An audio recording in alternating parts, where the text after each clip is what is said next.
CBS News finally responding to the edited Kamala Harris' 60 Minutes interview that aired on October 7th.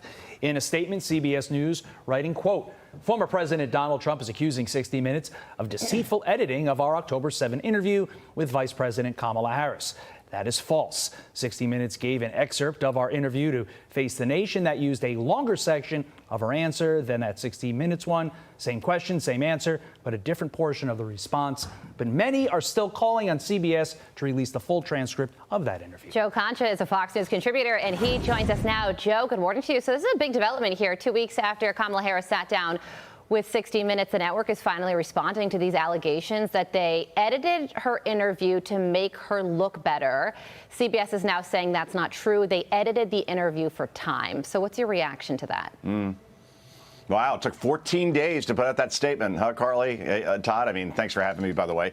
This statement 60 Minutes issued is absolutely meaningless. The only resolution here is for the program to release the full transcript, release the hounds, release the interview in its entirety from start to finish. But the network won't do that. You know why they won't do that?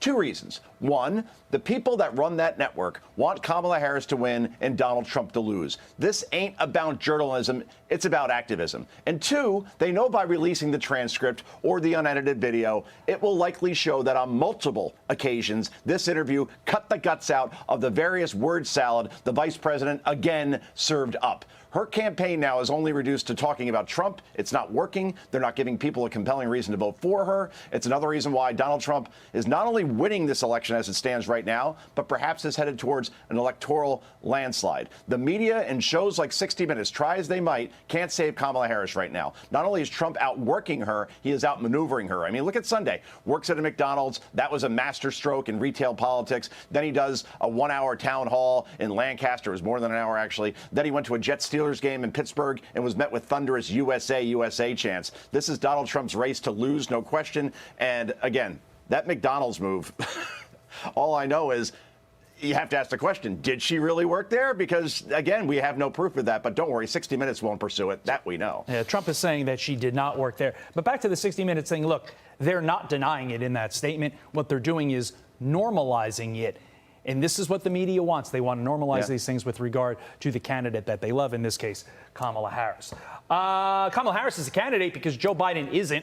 A new book claims Nancy Pelosi was upset being the key figure to oust Biden as the Democratic nominee. In an excerpt from Vanity Fair, the author of this book writes, quote, after Biden underperformed with Stephanopoulos, Pelosi expected that Bill Clinton, Barack Obama, and the Democratic leadership on Capitol Hill would stage an intervention. But the men were MIA. One insider told me she wasn't happy that the only bloody fingerprints on the knife were hers. Yikes. The book also said Pelosi was the key figure in the movement to get rid of Biden. Your reaction, Joe?